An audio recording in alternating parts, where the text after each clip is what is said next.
दोस्तों जल्दी से अपने चैनल और गुरु जी को सब्सक्राइब कर लें और इस घंटी पर क्लिक कर दें ताकि आपको पता चल जाए कि अपना इंग्लिश का पीरियड शुरू हो चुका है। तो स्टूडेंट्स, कैसे हो आप लोग? आई होप सब बढ़िया होंगे। मैं आपका teacher assistant professor Harish Meena from government college Mumbai आपके लिए क्रिटिकल एप्रिसिएशन लेके आया हूँ ऑन हिज ब्लाइंडनेस पोएम, जो हमने अभी कल ही पढ़ी थी, जॉन मिल्टन की। तो on his blindness critical appreciation का एक प्रोटोटाइप लेके आया हूँ।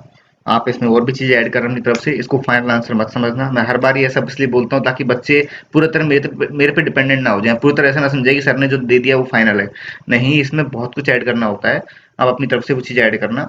मैं एक आपको आइडिया देता हूँ, ऐसा मतलब प्रोटोटाइप देखिए कि भाई किस तरह से लिखना होता है क्रिटिकल एप्रिसिएशन। ठीक है, चलो स्टार्ट करते हैं हम लोग। सबसे पहले तो अपना इंट्रोडक्शन। इंट्रोडक्शन में जॉन मिल्टन इंग्लिश पोइट थे, बहुत ही फेमस, जो कि 44 इयर्स के अराउंड एज में पूरी तरह ब्लाइंड हो गए थे। तो ऑन इज ब्लाइंडनेस जो लिखी गई थी वो 1652 से 1655 के बीच में कभी लिखी गई थी। मतलब कोई एग्जैक्ट किसी को पता नहीं है कब लिखी गई, पर एक आइडिया है कि इस पीरियड के बीच में लिखी गई होगी। क्यों? और फिर जब मिल्टन टोटली ब्लाइंड हो गए थे, मतलब, और मतलब ये ब्लाइंडनेस के बारे में ही है मिल्टन की एक्चुअल पोएम, कि उनको सेल्फ डाउट होने लग जाता है कि भाई अब उनको जो ये पोएटिक टैलेंट मिला है ना गॉड से, तो अब वो गॉड की सेवा कैसे कर पाएंगे, इस पोएटिक टैलेंट का इस्तेमाल कैसे कर पाएंगे, क्योंकि वो तो ब्लाइंड हो गए हैं।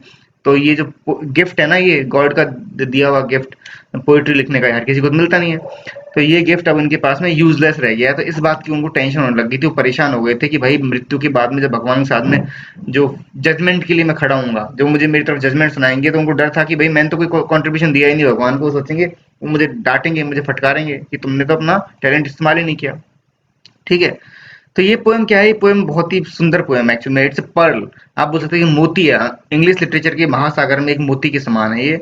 और ये मिल्टन की फाइनेस्ट पोएट्री में से कंसीडर की जाती है, सबसे अच्छी पोएम में से एक कंसीडर की जाती है। सेंट्रल आइडिया यही कि है ना, देखो मिल्टन ग्रेटेस्ट पोएट था इंग्लिश का, और उसकी जो ऑनेस्ट ब्लाइंडनेस पोएम है ना, ये क्या दिखाती है? ये दिखाती है फिलोसफी ऑफ लाइफ, जिंदगी की फिलोसफी दिखाती है। किसकी जिंदगी की? मिल्टन की जिंदगी की फिलोसफी क्या थी, वो क्या मानता था, जीवन का सिद्धांत क्या है, वो दिखाती है पोएम। अब पोएम के अंदर उसको पोएट्री का गिफ्ट मिला, मतलब दिखाया कि उसको गिफ्ट ऑफ पोएट्री जो है उसका गॉड के द्वारा दिया गया है, वो अनयूज्ड हो गया है। तो वो एक्चुअली सोचने लग जाता है कि भाई अब मैं पोएट्री तो लिख नहीं पाऊंगा, तो अब गॉड मेरे को पनिश करेंगे क्योंकि मैं उनकी सेवा नहीं कर पा रहा हूँ, है ना। तो एट द एंड उसको इस बात के आंसर्स मिलते हैं, डाउट्स क्लियर होते हैं इसके मन के अंदर। खुद को अंदर से आवाज आती है कि भाई गॉड की तरफ जो आपने आत्मसमर्पण किया है, सबमिशन, वही सेवा है। वो समर्पण ही सेवा है। जो इंसान चुपचाप भगवान के दिए जजमेंट को सहन करता है, वह वो भी इतनी सेवा करता है जितनी सेवा बाकी लोग जो एक्टिवली सेवा कर रहे हैं ना गॉड की, अपना अपनी ड्यूटी निभा के, तो उनकी तरह ही वो इंसान भी उतनी सेवा करता है जो एक्चुअल में गॉड के दी हुई मुसीबतों को बहुत ही धैर्यपूर्वक सहन करता है। ठीक है, तो सेंट्रल आइडिया यही है कि उसकी फिलॉसफी यही है कि लाइफ की भाई, लाइफ में ऐसी मुसीबतें आती हैं, लाइफ में हर्डल्स आते हैं, परंतु हम लाइफ के हर्डल्स के लिए एक तरह से गॉड को या किस्मत को कोसना बंद करें, उनको साइलेंटली बियर करें और लाइफ में आगे बढ़ें। ठीक है, थीम्स क्या है? Obedience towards God, submission towards God, है ना, कि गॉड की तरफ आप आज्ञाकारी रहें या उनकी तरफ समर्पित रहें एक तरीके से।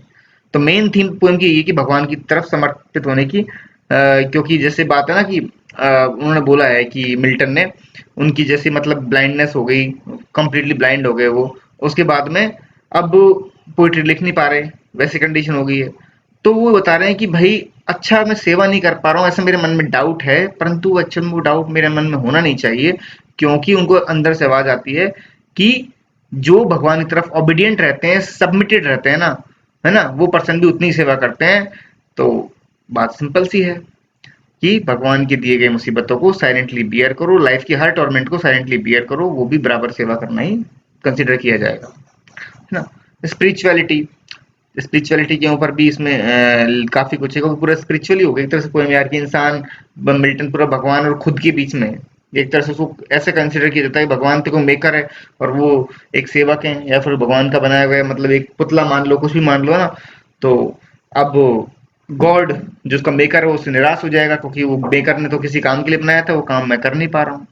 तो स्पिरिचुअलिटी भगवान के बीच में और जो इंसान के बीच में एक संपर्क है, एक कनेक्शन है ना, उसको दिखाया गया है।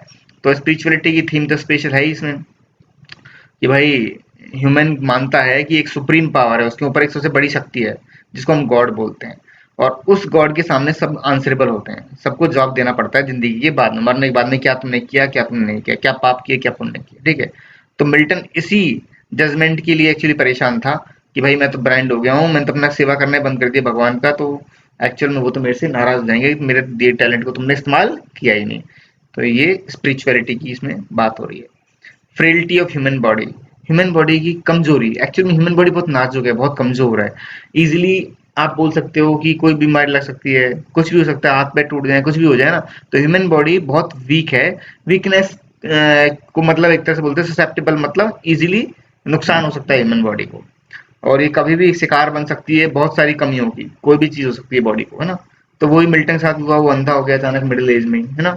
तो ये बताता है कि ह्यूमन बॉडी कितनी कमजोर है और लाइफ में कभी भी कुछ भी हो सकता है। आप कभी भी श्योर नहीं है कि अगले पल आप कैसे हैं, कल कैसे होंगे, एक साल बाद कैसे होंगे, किसी को कोई गारंटी नहीं, कौन जिंदा है कौन मर जाएगा किसी को पता नहीं। तो ह्यूमन बॉडी फ्रेल है, कमजोर है।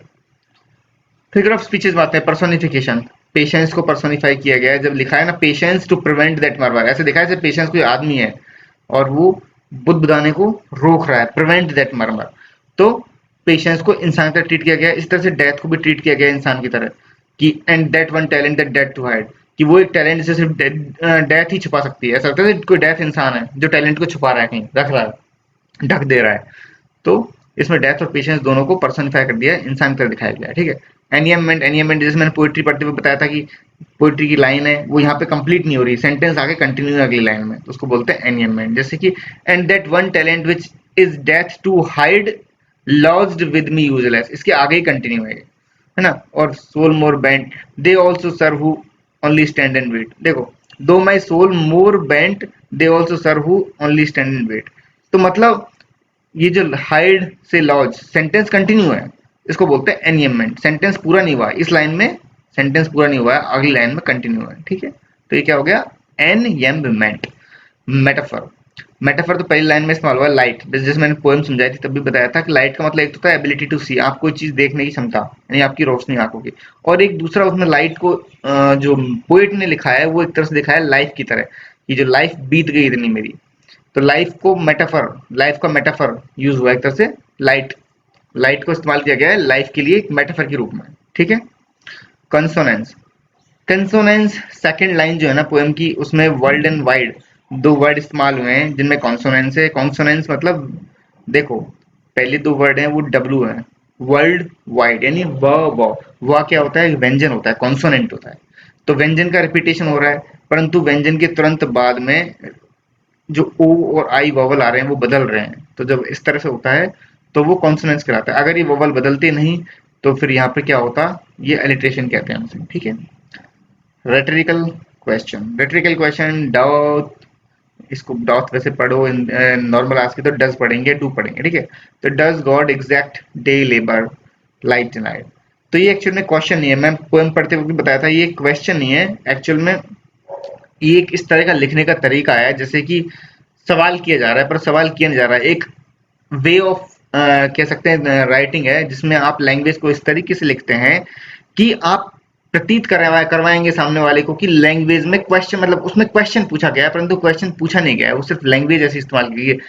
तो भगवान को कहाँ जरूरत है मतलब कि उसके लिए कोई काम करे, कहने का मतलब इसका ये है इस लाइन का अर्थ, ठीक है।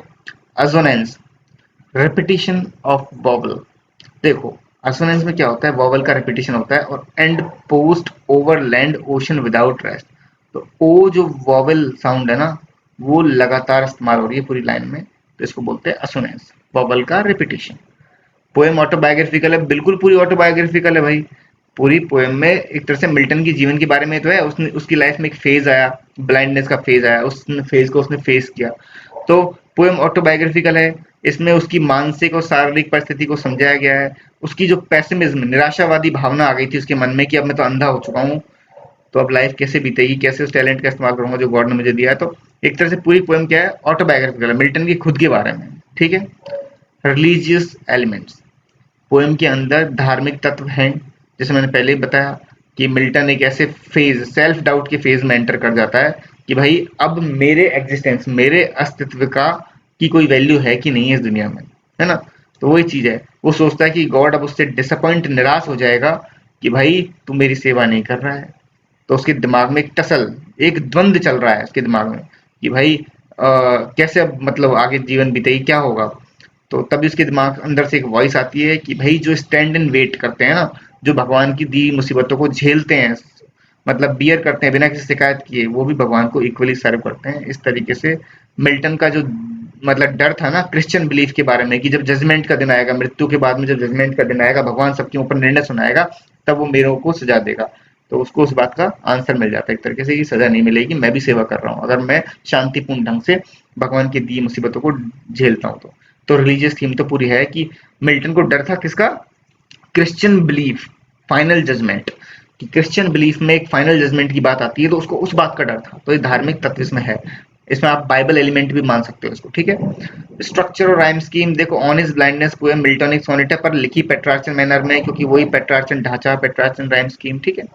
और ढंग से ऑक्टेव और सेस्टेट में डिवाइडेड भी नहीं है एक्चुअल में देखा जाए ना। आठवीं लाइन भले ही आठ के बाद में लाइन, आठवीं के बाद में क्या हुआ, नौवीं लाइन से थोड़ा सा टोन चेंज हो गई पोएम की, परंतु क्लियर डिमार्केशन नहीं है, एकदम ऐसा महसूस नहीं होता कि हाँ आठ लाइन बिल्कुल सेपरेट है, छह लाइन बिल्कुल सेपरेट है। तो वो एक्चुअल में पेट्रार्चन मैनर में लिखी गई पोएम है ना, इसलिए ऐसा है। और एक तरीके से पोएम में यही चीजें थी और यही क्रिटिकल एप्रिसिएशन इसका होगा, मतलब मोटा मोटा ऊपर से एक आइडिया। अब इसके अंदर आप समरी, शॉर्ट समरी जोड़ सकते हो, व्यूज डाल सकते हो, दूसरे राइटर्स के, किसी क्रिटिक ने कोई व्यू लिखा हो, है ना, तो उसके ऊपर लिख सकते हो। आप एक चीज बोल सकते हो कि देखो टीएस एलियट साहब ने वैसे तो पैराडाइज लॉस्ट के ऊपर बोला था, परंतु क्योंकि उन्होंने ब्लाइंडनेस के ऊपर बोला था, किसके ऊपर बोला था, ब्लाइंडनेस के ऊपर, वो बोलते थे कि मिल्टन ब्लाइंड होने के बाद में उसकी लैंग्वेज में आपको वो चीजें नजर नहीं आएंगी, मतलब एक वैरायटी नजर नहीं आएगी लैंग्वेज में। आप बोल सकते हो उसने क्योंकि देखना बंद हो गया तो उसको अब प्रकृति की चीजें नजर नहीं आ रही हैं, है ना। तो वो अपनी लैंग्वेज में थोड़ा सा, उसकी लैंग्वेज कैसी रह जाएगी, इनकम्प्लीट, वो लैंग्वेज कंप्लीटनेस नहीं आएगी, आपको वो सेंसुअसनेस नजर नहीं आएगी लैंग्वेज में। ऐसा वो बोलता था टीएस एलियट। वो वैसे पैराडाइज लॉस्ट के लिए बोला गया था, परंतु क्योंकि ये पोएम भी एक कंप्लीट ब्लाइंडनेस के दौर में लिखी गई थी और पैराडाइज लॉस्ट तो पूरी ब्लाइंड होने के बाद में लिखी गई थी, तो उसने वैसे उसके लिए बोला है। परंतु आप इसे इन जनरल पूरा मान सकते हो उसके ऊपर भी, किसके ऊपर, कि मिल्टन की राइटिंग स्टाइल के ऊपर भी। टीएस एलियट के दो व्यू थे, पहले उसने मिल्टन को बहुत बुरा भला कहा था एक्चुअली, उसने बोला था कि मिल्टन की स्टाइल में कुछ भी खास नहीं है, वगैरह वगैरह काफी कुछ बोला उसने, पर बाद में फिर उसने अपने स्टेटमेंट करेक्ट कर लिए थे, ठीक है। तो आप ऐसा कुछ पॉइंट डाल सकते हो चाहो तो बच्चों मिलेंगे नेक्स्ट लेक्चर में, है ना। जब तक के लिए गुड बाय। इसको शेयर करना दूसरे बच्चों के साथ में, उनको भी मदद मिल सके, वो भी पढ़ सकें, ठीक है। और कोई इशू, कोई समझ में ना आया ना तो मुझे बताना, कहाँ कमेंट करके बताना, ठीक है। मैंने राइम स्कीम इसलिए नहीं समझाई क्योंकि मैंने उसमें लेक्चर में, पिछले वाले लेक्चर में समझा दी थी आपको, ठीक है। राइम स्कीम क्या है किस तरीके से, उसमें आप देख लेना। राइम स्कीम इसकी पूरी वही वाली है ना, कौन सी वाली है पता है ना, कल पढ़ाई थी पूरी राइम स्कीम इसकी। चलो अब दिखाई देता हूँ बंद करने से पहले, फिर आप बोलोगे सर ने दिखाया नहीं। देखो ए बी, बी ए, ठीक है। फिर अगला ए बी, बी ए, तो ऑक्टेव में एक तरह से ए बी ए वाला पैटर्न है, और यहाँ सी डी वाला, ठीक है। A B A, C D E. अब ठीक है, किसी को कोई डाउट होगा तो फिर भी पूछ सकता है दोबारा कमेंट करके, ठीक है। तो नेक्स्ट लेक्चर मिलते हैं बच्चों, till then good bye, see you soon and take care, और एग्जाम्स के लिए ऑल द बेस्ट, पढ़ते रहो।